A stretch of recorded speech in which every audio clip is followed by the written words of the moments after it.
All right, so this session moves from developing people to rewarding them and to understanding what keeps them engaged and well, so employee engagement. So session 4 would anchor the talent life cycle in the critical intersection of compensation strategy, behavioral economics of recognition, and organizational conditions that sustain human performance over time. So after ng session na to, no, you will be able to design a total rewards architecture that integrates financial and non-financial components to attract, motivate, and retain talent. Number two, you would be able to apply job evaluation methods and salary benchmarking processes using the Philippines and the ASEAN compensation data. Number three, structure variable pay programs, STI, LTI, and recognition schemes aligned with organizational performance goals. Number four, identify and analyze the key drivers of employee engagement using the evidence-based model, the Gallup Q12, Herzberg, SDT. And then conduct a structured stay interview and interpret predictive attrition signals from workforce data. Another one is to evaluate the role of organizational culture, psychological safety, and employee well-being in reducing voluntary turnover. Finally, we will be able to formulate data-informed retention interventions grounded in total rewards and engagement research. Welcome back from the break. No? So I hope you will be able to understand this. Uh, and I think the starting point of this session is actually a question. Maybe you can include that in the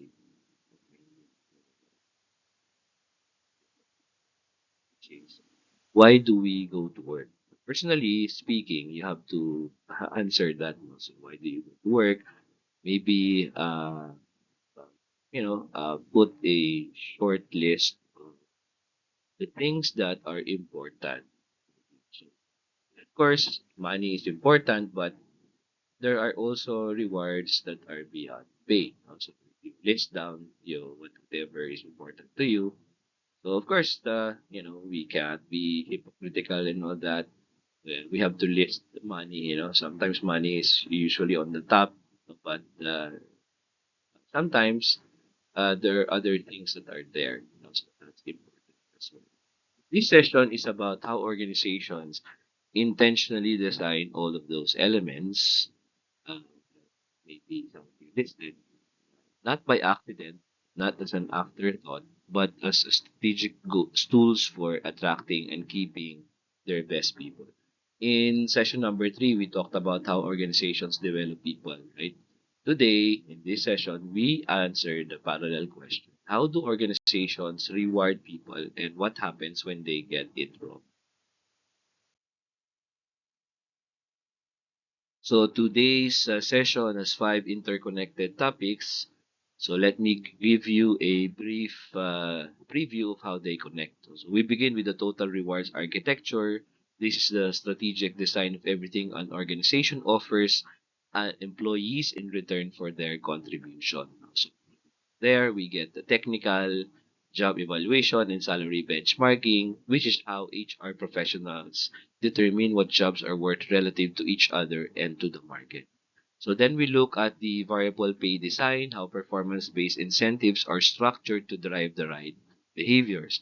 After that, we shift from pay to the broader question of engagement. What makes people give their best effort and choose to stay? And finally, we examine employee well-being and psychological safety, the conditions under which people can perform sustainably over time. So these five topics, if you will look at it, they're not really separate. They form a system. An organization can have the best pay in the market, but if the culture is toxic, people leave. Conversely, a great culture cannot compensate indefinitely for below market pay. So the strategic HR leader must manage all five levers simultaneously. So here we have a total rewards architecture. So the total rewards model popularized by World.Work now. So reframes the conversation about compensation from how much do we pay to what is the full value proposition we offer employees. It encompasses the five components that are laid here. First one is the base pay. This is the fixed salary or wage an employee receives for performing their role. Base pay is determined by two forces, no? So job evaluation, what is this role worth internally, and market benchmarking, what does the market pay for this role? We will dig into both in the next slide. So second is the variable pay. This is the performance contingent component, the bonuses, commissions, profit sharing, and long-term equity rewards. So variable pay is designed to align individual and team behavior with organizational goals. We will cover this later in slide number 6. So third is, the benefits are here in number 3. These include both mandatory government mandated contributions. So in the Philippines, that means SSS, PhilHealth, Pag-ibig, as well as the supplemental benefits such as the HMO, health insurance, life insurance, leave entitlements beyond the minimum, retirement plans, company-specific perks. I know in one famous university they even have the laundry allowance. Imagine that, no? So this which is very good according to some teachers that I listen to, I talk to. Number 4, we have recognition. So this is the non-monetary but highly visible dimensions. Awards, public praise, peer recognition programs, service anniversary celebrations, research contingency, uh, and I've seen this a lot in research. They show that timely specific recognition is among the most cost effective retention tools available. So number 5, we have non-financial rewards. So this is the dimension that is hardest to budget because this is the non-financial rewards, but often most influential. Career growth opportunities, autonomy, meaningful work, flexible work arrangements, learning investment. So these speak of the intrinsic motivators described by the self-determination theory. We have competence, autonomy, and relatedness. So when you design the employer value proposition for talent acquisition, remember in session number 2, you were essentially articulating your total rewards offered to the market. So in this session, we look at how we actually build that offer internally. So in the Philippine context, the Philippine organizations must navigate layered rewards environment. We have number 1, labor code, right? The minimum wages, we still have the regional wage boards. I know that they're trying to remove that. 13-month pay, overtime premium, service incentive leave, paternity, maternity leaves. And then mandatory government contributions. We have the SSS, PhilHealth, Pag-ibig. These are the baseline benefits floor, and they are not differentiators. You cannot say, "Oh, we have SSS, we have Pag-ibig." Of course, everybody does. I mean, if you don't have that, that's a red flag entirely for the organization. So that cannot be a differentiator. Employees or prospective employees will not choose your company because of those. So the competitive differentiation happens in the supplemental health coverage, HMO, group life insurance, rice allowances, transportation allowances, and flex benefits. As the comparison, we have the Singapore Central Provident Fund and Malaysia's EPF. Also, in Singapore, we have the CPF.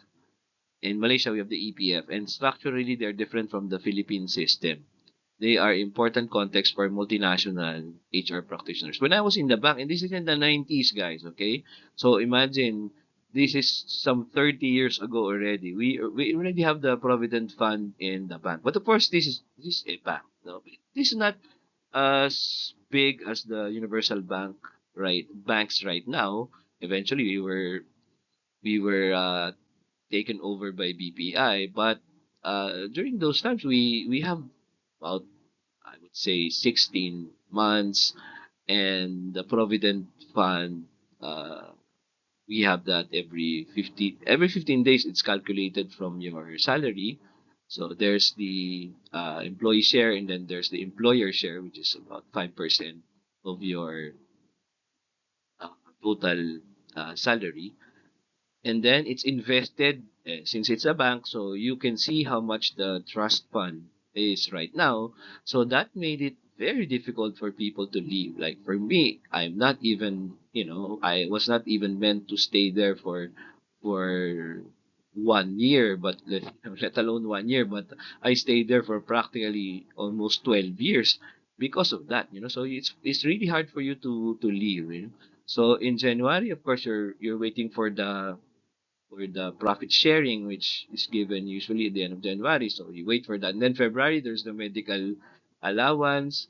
So you wait for that also, right? And then at that point in time, the next one would be the mid-year bonus, which happens in May.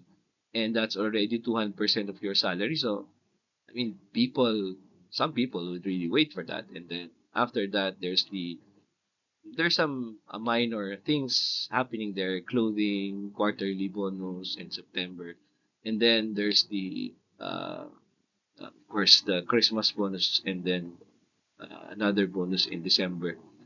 So yeah, so this is and over and above that, as I said, it's they are updating you every now and then, every 15 and 30, about your provident fund. Over and above that as well, so you have a lot of perks in salary loans,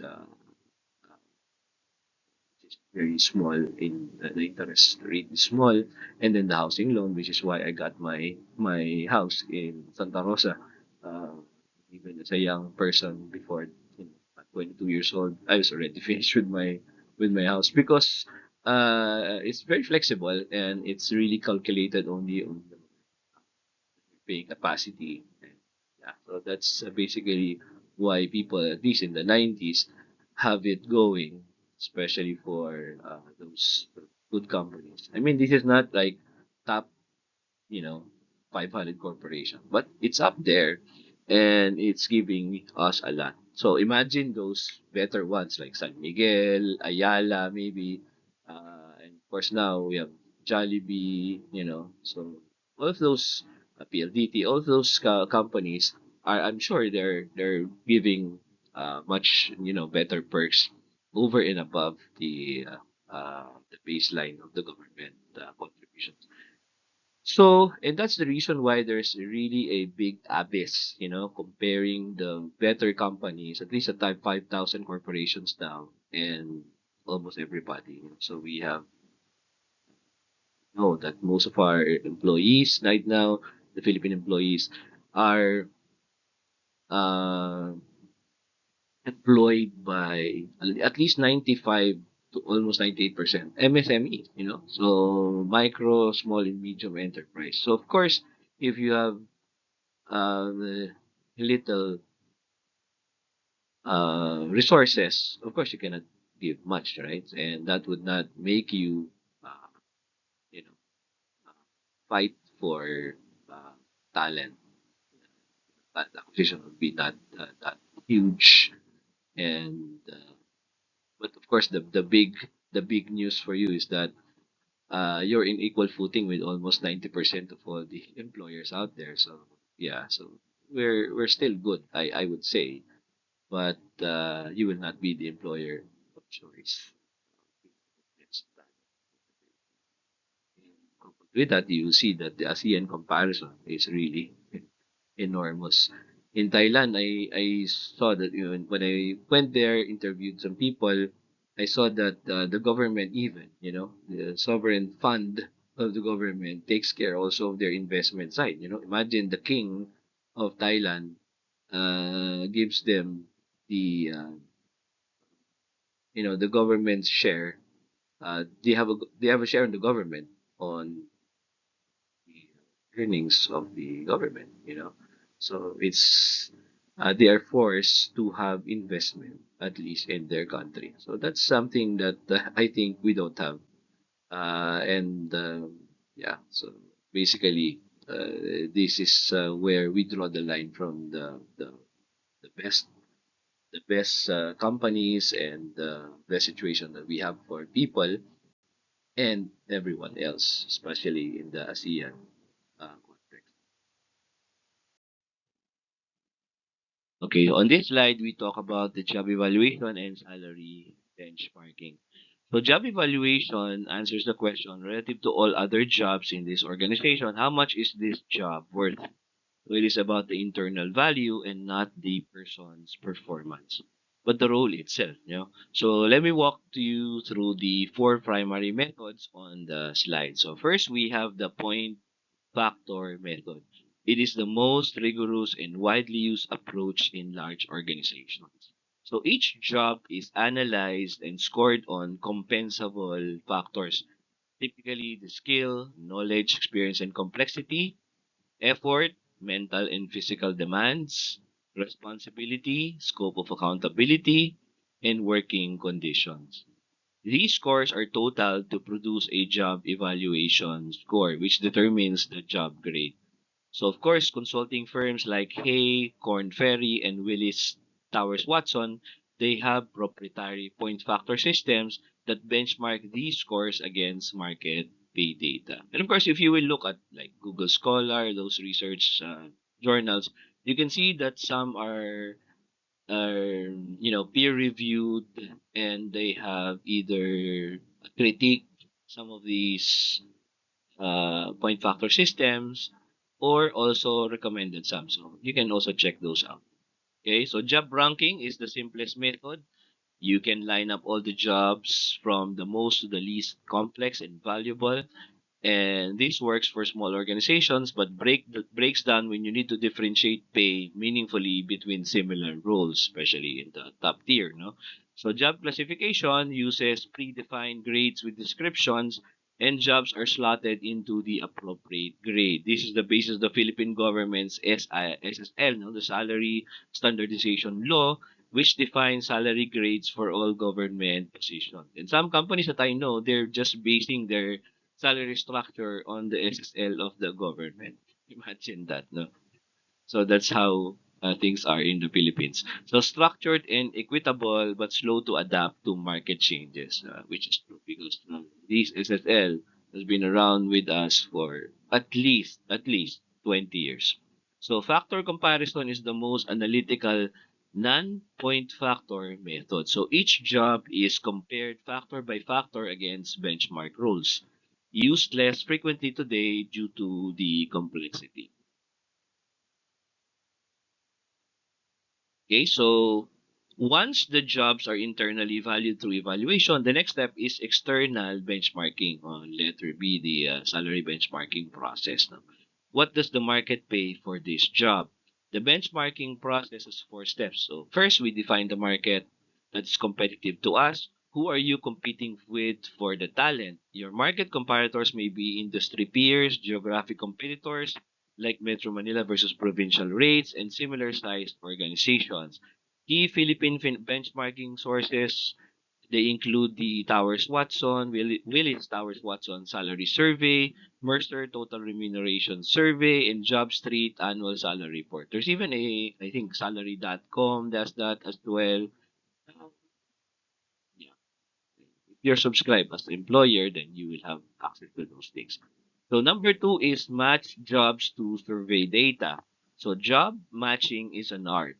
You are matching roles based on scope and accountability, not just the title. A marketing manager, for example, overseeing a 50 million budget in a team of 10 is not the same as a marketing manager who is a solo contributor with no budget authority, even if both would hold the same title. Sometimes you just get people, you know, give them a fancy title, but it's nothing compared to the same marketing manager in another company. So, for example, in Toyota, we don't have uh, the term director. Uh, Sometimes you just division head, section head. That's it. But if you compare the pay, then so you will see that it doesn't matter if you don't have the very high title. So it's very much unlike in schools. In schools you have AVP, VP, all those things, fancy titles. But if you look at the compensation, it's not much. Okay, number three, analyze the pay positioning. So most surveys report pay at the 25th, the P25, P50, the 50th percentiles, and P75. Of course, as I mentioned, P50 is the market median. So an organization that positions at P50 will attract and retain the average market talent. So if you want to attract the top quartile talent position, you may aim at P75. Of course, that's expensive, and your positioning strategy must vary by role criticality. No? So of course, mission critical roles warrant higher market positioning. And set pay bands. Number four, based on your market position, you establish the pay bands,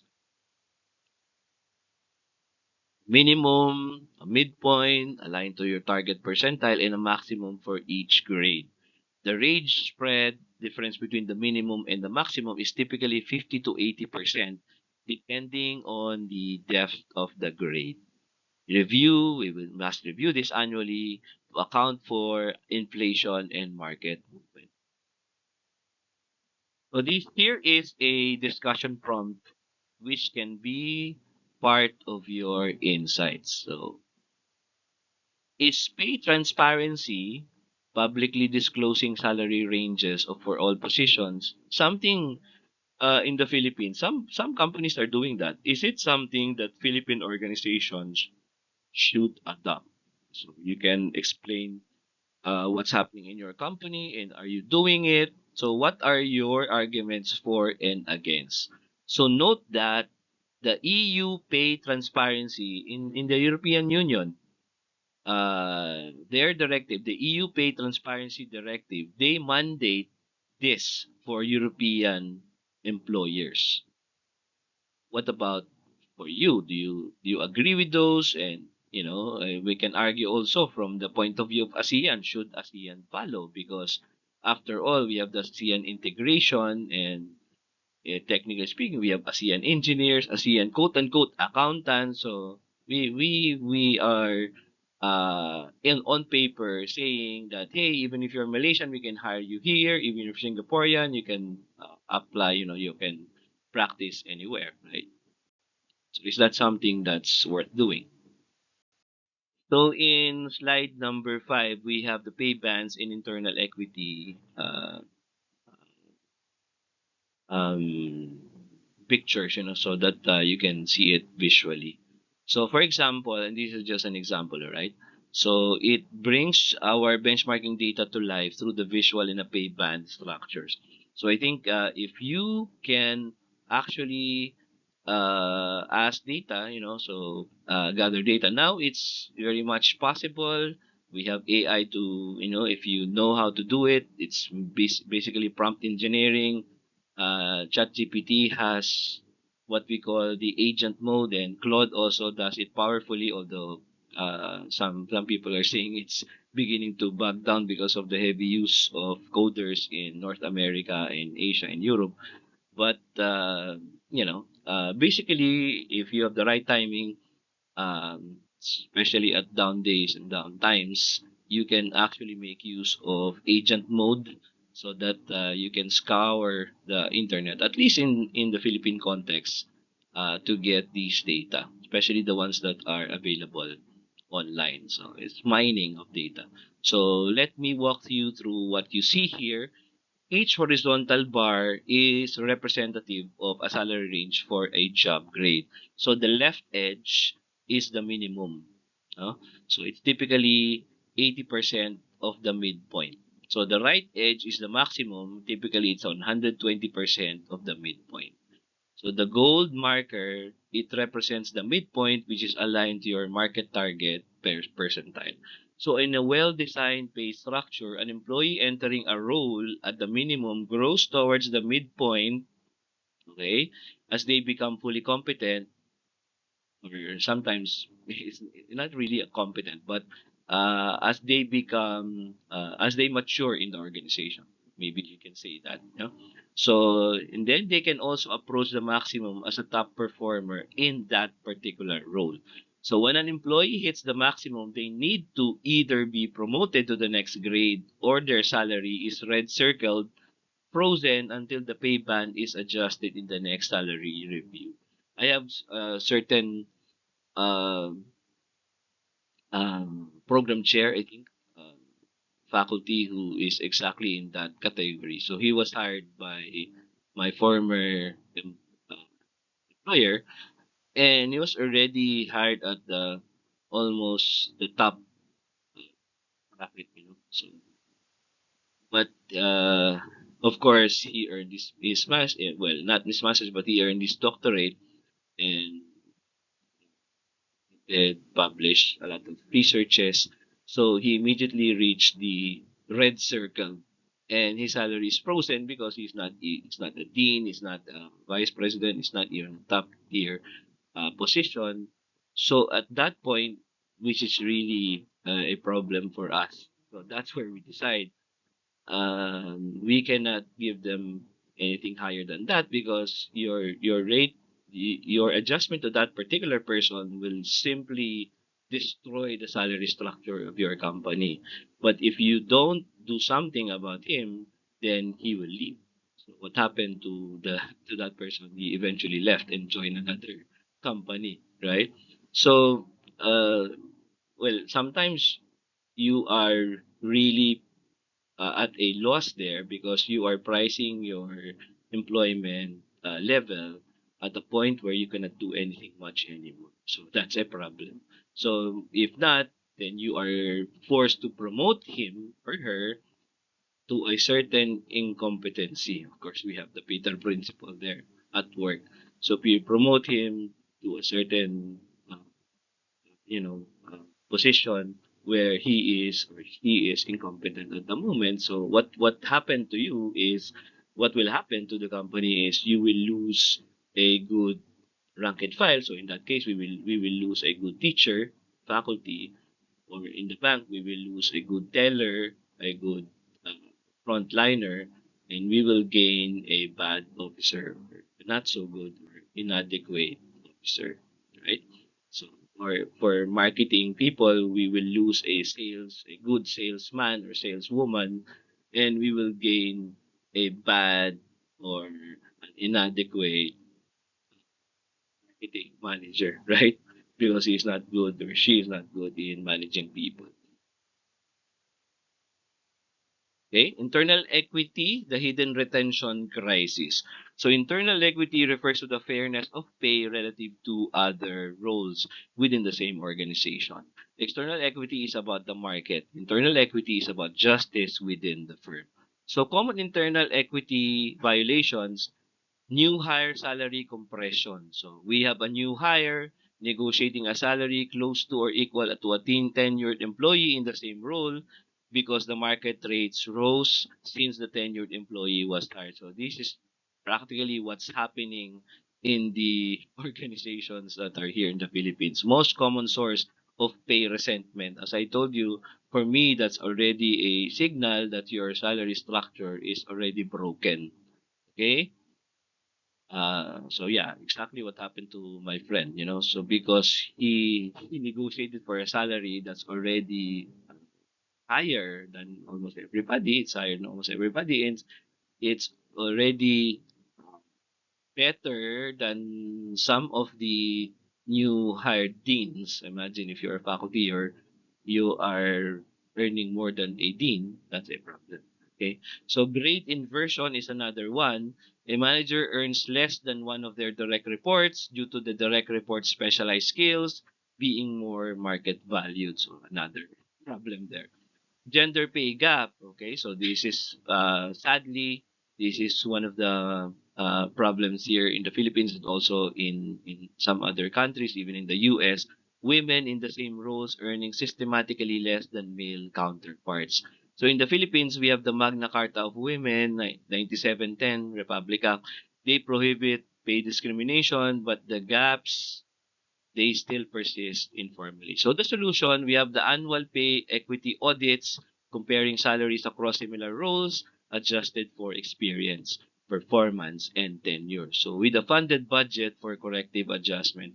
So this requires HR leadership and C-suite commitment to transparency. So that is something really that we must do.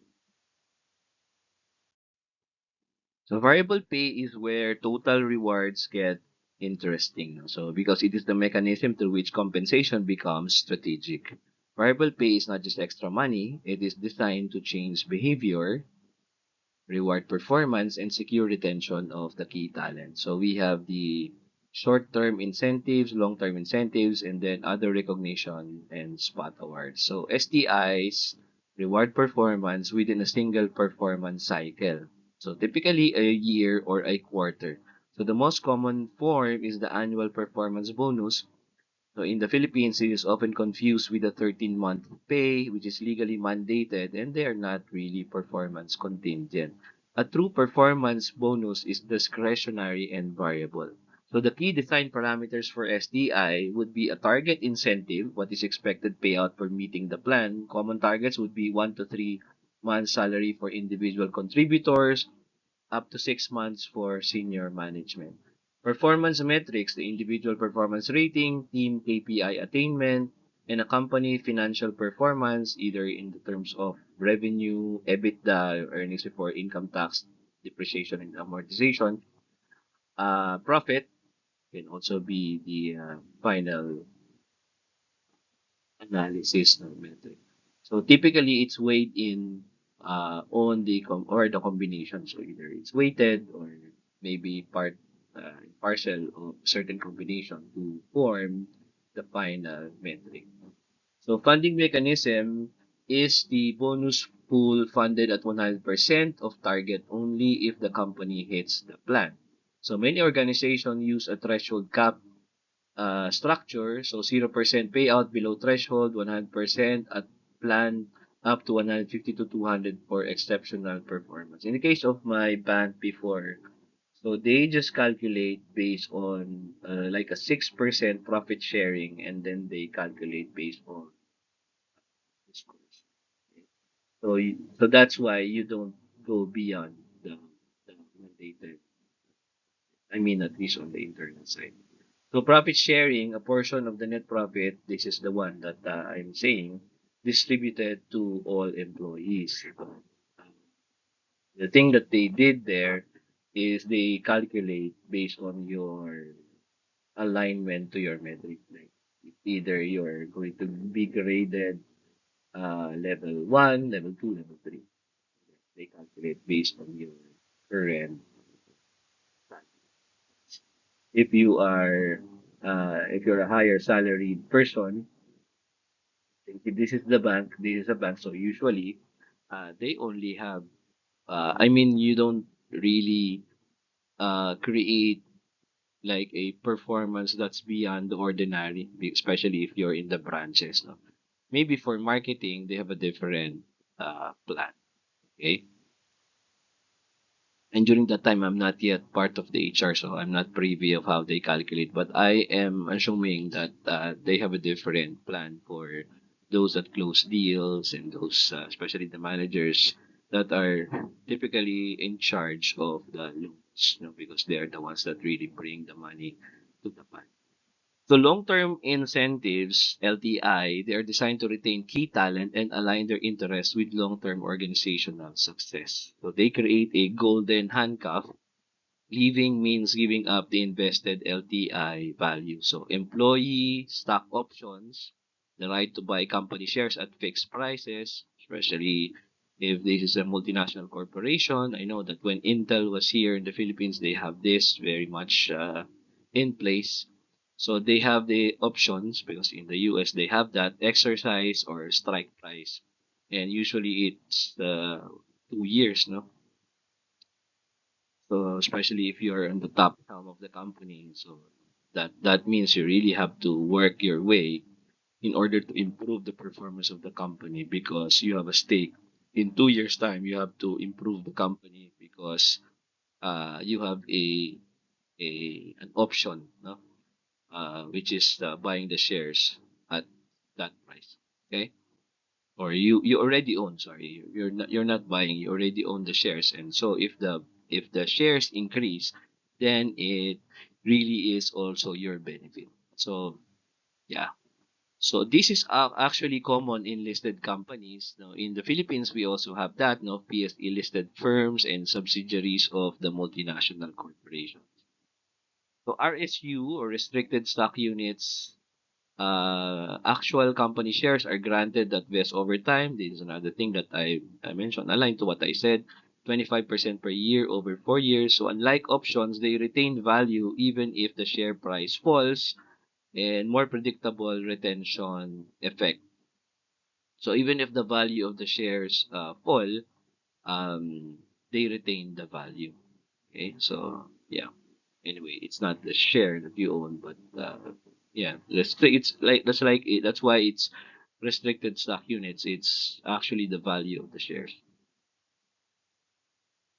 Performance shares earned if the multi-year goals are met. No? Shares are granted only if the multi-year performance targets are met. No, so 3-year revenue CAGR, so compounded annual growth rate, common at C-suite level. No? So another one is deferred cash bonus. These are bonus portions deferred and paid out 2 to 3 years later, subject to continued employment. So this is used in banking and financial services, especially at the top level. Okay, so recognition and spot awards. So do not underestimate the power of small immediate recognition. So in the BPO, we have a lot of this. So spot bonuses, cash awards, 2,000 to 10,000 for exceptional work. They have an outsized psychological impact because of their immediacy and specificity. So you know you're going to get it and you get it immediately. So the emotional memory of being recognized publicly for something you did last week is far stronger than a bonus received 6 months after the fact, or sometimes even years. No, so sometimes it doesn't give you a lot of motivation. So peer-to-peer recognition programs where employees nominate and recognize each other, they are often done with digital platforms like WorkHuman or Bonusly. They also reinforce organizational values and build culture authentically. So because recognition from peers carries a different emotional weight than the top-down recognition. So we know this from the Maslow's need hierarchy as well. So another discussion prompt over here. You can also include this in the insights of the lesson today. So if you are the chief HR officer of a mid-sized Philippine manufacturing company, you have 500 employees, and then your CEO gave you 5 million pesos to spend on a variable pay. Okay, so how would you allocate it across the STI, LTI, and recognition? Okay, so that's a very good assignment, I would say. So please include that in your insight. So employee engagement drivers and models. So let me begin with a data point that should startle you. According to the Gallup survey, the most recent state of the global workforce or workplace report, only 23% of the employees worldwide are actively engaged at work. So that means 77% of your workforce, so that's almost 4 out of 5 people, are either not engaged or actively disengaged. This is actually not a motivation problem, it is a management and design problem. Engagement is not something that happens to employees, it is the output of the conditions we create for them. Okay, and this somehow rings a bell on the total quality management framework that was proposed years and years and years ago. Okay, so that's basically still holds today, you know. So you prepare the environment for the plants to grow, and yeah, you do the same with people. Okay. Up until now, that thing, that model created almost at the beginning of the 20th century still holds today, right? So Gallup's research quantifies the cost of disengagement. Actively engaged employees are 21% more productive and 59% less likely to leave the organization. So 3 out of 5, they don't leave. Disengaged employees cost organization the equivalent of 18% of their annual salary in lost productivity. So imagine that. So Gallup estimates that the global cost of disengagement is about $8.8 trillion annually. So imagine that. It's nearly 9% of the global GDP. So for Philippine HR leaders, there's a 2023 Gallup survey, and it found that the Southeast Asia's engagement rate is approximately at 26%. So slightly higher the global average, but still strikingly low. So that's still 1 out of 4, right? So high engagement organizations in the region show turnover rates of 43% lower than low engagement counterparts. So the six key drivers here, meaningful work is one. Employees need to show how their work contributes to something larger than a task list.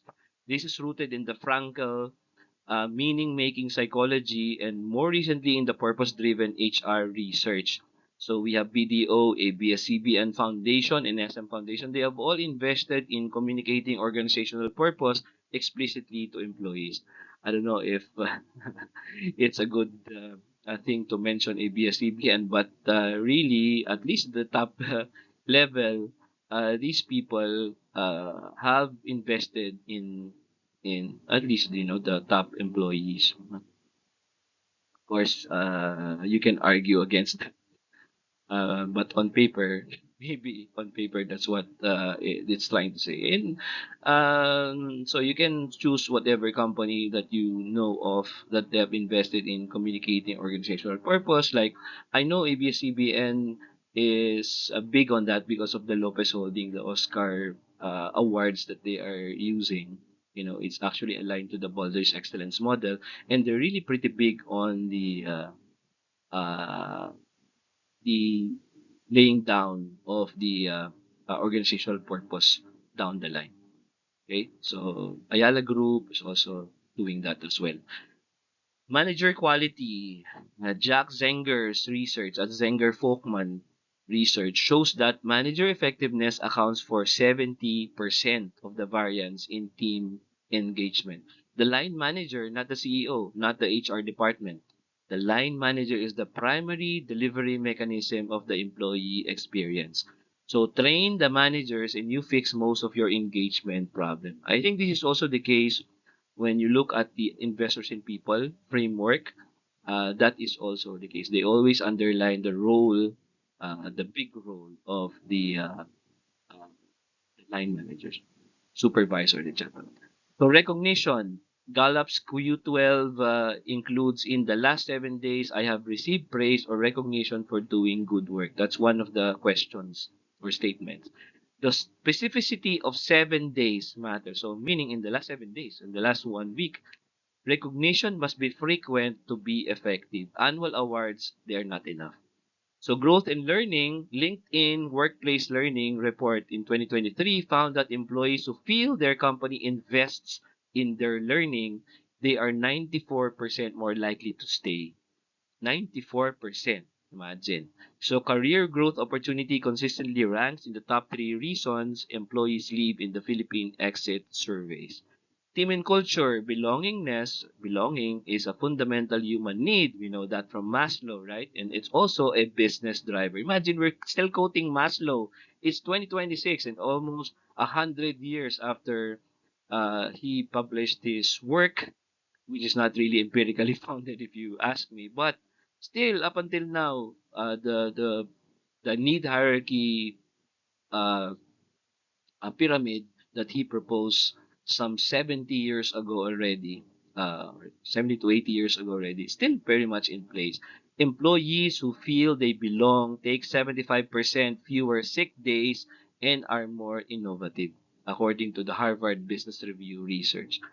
Last, we have the well-being. We covered this in slide number 10, but in brief, when employees are unwell physically, mentally, or financially, their capacity to be productive is compromised regardless of how well designed their pay package is.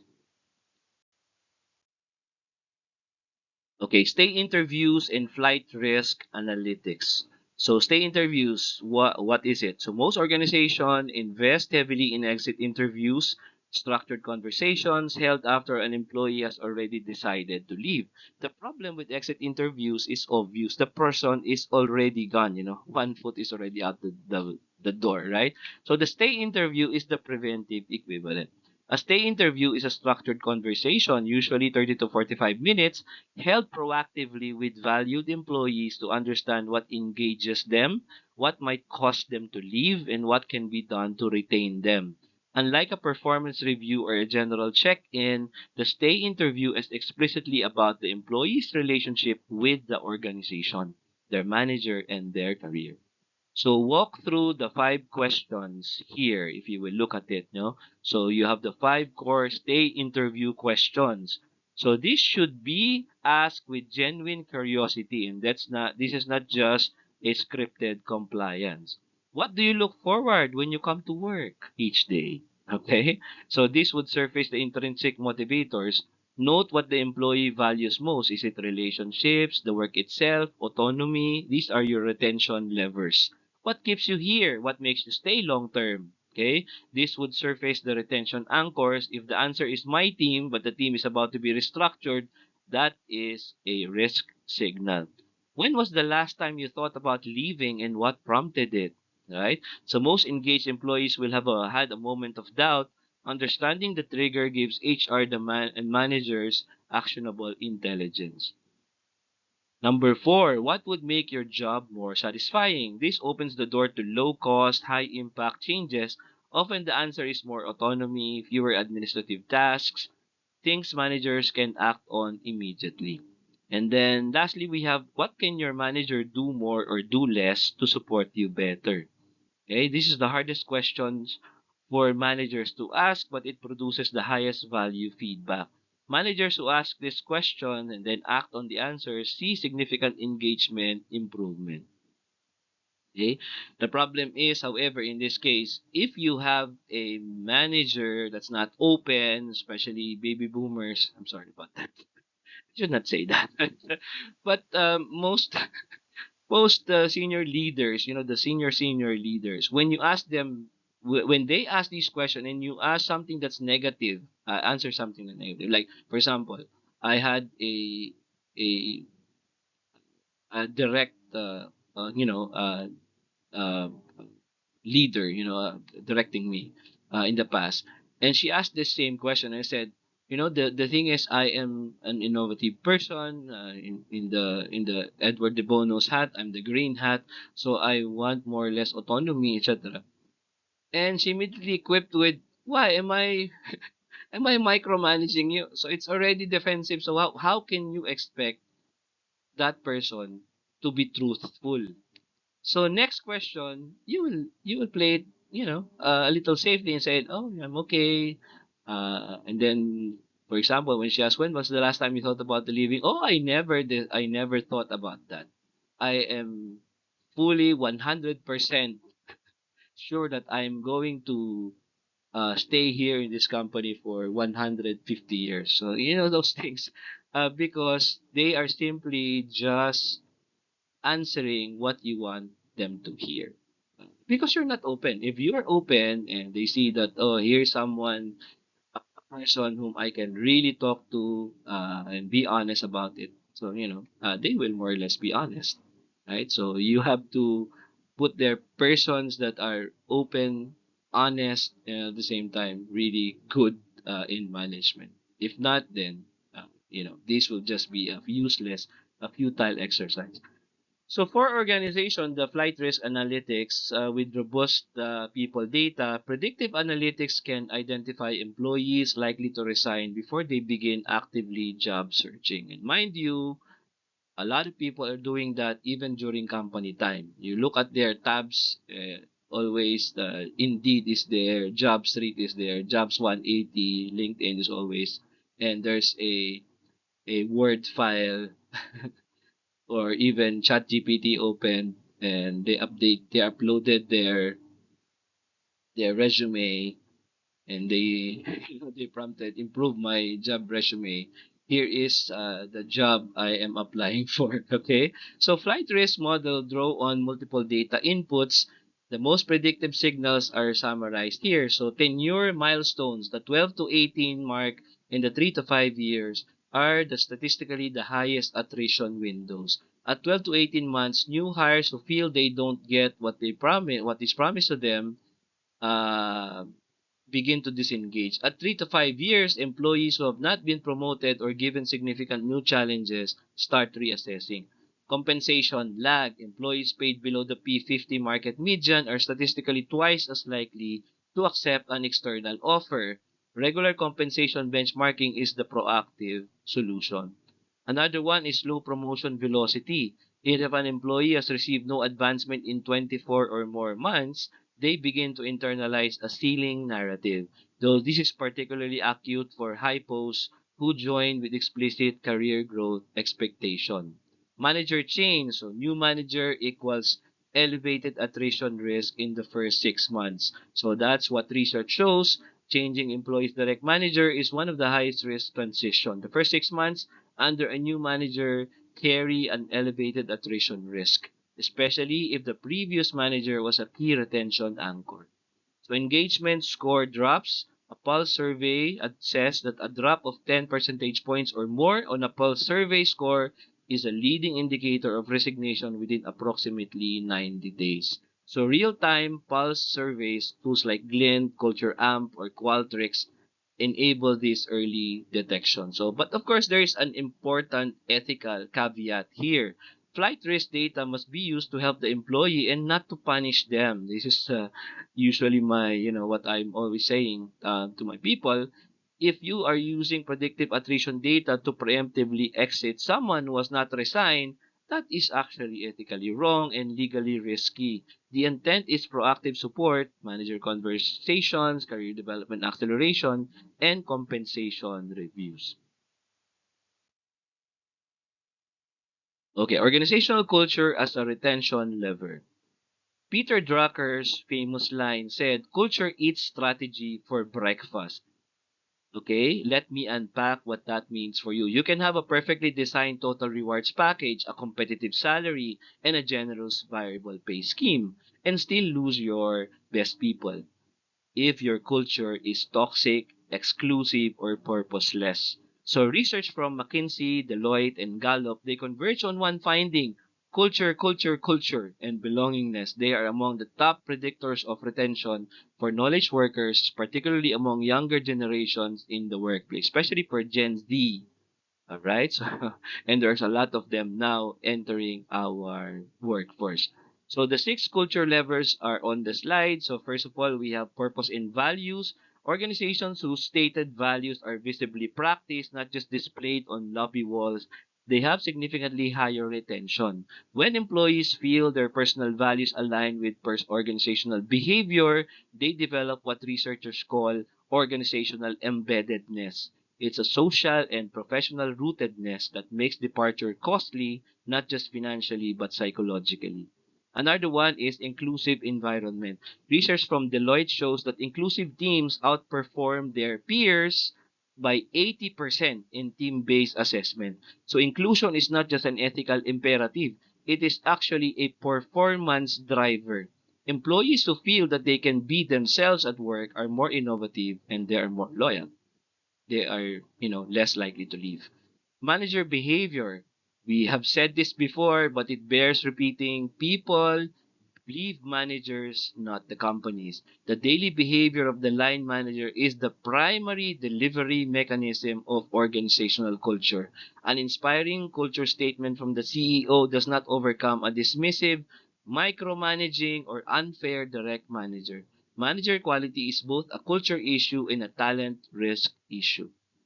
Psychological safety. Amy Edmondson's research at Harvard Business School shows that teams with high psychological safety, where members feel safe to take interpersonal risks, speak up, and admit mistakes, are significantly more effective than those without.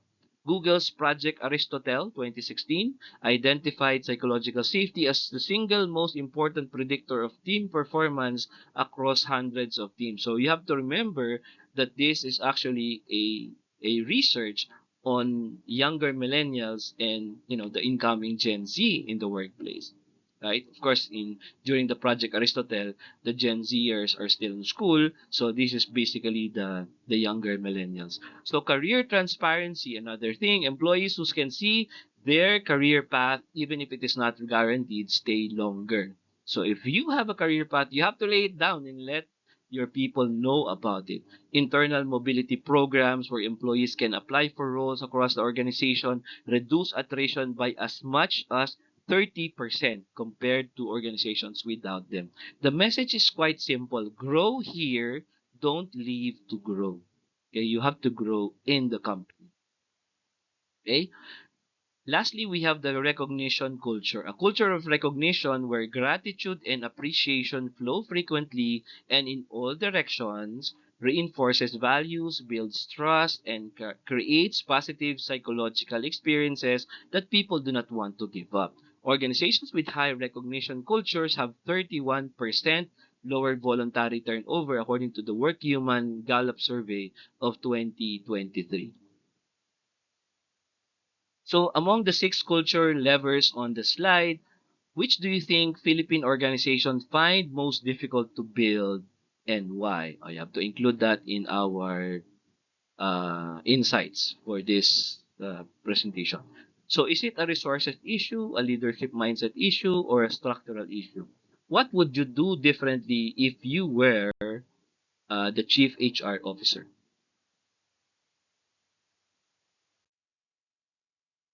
Okay, employee well-being and psychological safety. The employee well-being has moved from a fringe HR initiative to a strategic business priority. It's accelerated by the COVID-19 pandemic, which exposed the fragility of workforce mental health on a global scale. So here we are presented the four-dimensional model of well-being. Let me expand on each of them. First is the physical well-being, the most visible dimension. HMO coverage and workplace safety are the baseline. Progressive organizations go further, subsidize gym memberships, ergonomic workstations, annual executive health screenings, and wellness days that employees actually use. In the Philippines, we have the OSHS, Occupational Safety and Health Standards, mandating certain protections, but the real differentiator is what organizations do beyond compliance. We have the mental well-being. This is where the greatest gap exists in the Philippine organizations. The WHO estimates that 1 in 4 people worldwide will be affected by a mental health condition at some point in their lives. So despite the RA 11036, the Mental Health Act of the Philippines, most organizations, they lack the structured employee assistance programs, confidential counseling services provided at no cost to employees. EAPs address not just clinical mental health, but also work-related stress, relationship issues, financial anxiety, and crisis support. Okay? I think for most companies, okay, when you say mental health, okay, sige, mag-absent ka na muna, pahipahinga ka muna sa bahay. So that's how we deal with this, So it's well, actually funny, but some companies are actually doing that. That's their only mental well-being support. Okay? Kaya mo yan. Okay, that's it. Okay, the investment ROI is documented here. For every $1 invested in EAP, organization, according to survey, according to studies, see $3 to $5 in reduced absenteeism and productivity loss. Okay? Financial well-being. Financial stress is a significant driver of workplace distraction and disengagement, especially in the Philippines. Studies show that employees worried about money are 5 times more likely to be distracted at work. HR responses include emergency salary advance program, co-op lending partnerships, financial literacy workshops, and provident funds. The most progressive organizations offer structured access to financial planning services. Lastly, in this slide, we have the social well-being. Human beings are really social creatures. The isolation of remote work, which accelerated dramatically post-pandemic, has exposed how much of employee engagement was built on informal social connection. Organizations that invest in team rituals, cross-functional collaboration events, mentoring relationships, and community engagement programs strengthen the social dimensions of well-being that sustains long-term commitment. So here, the business case is actually clear.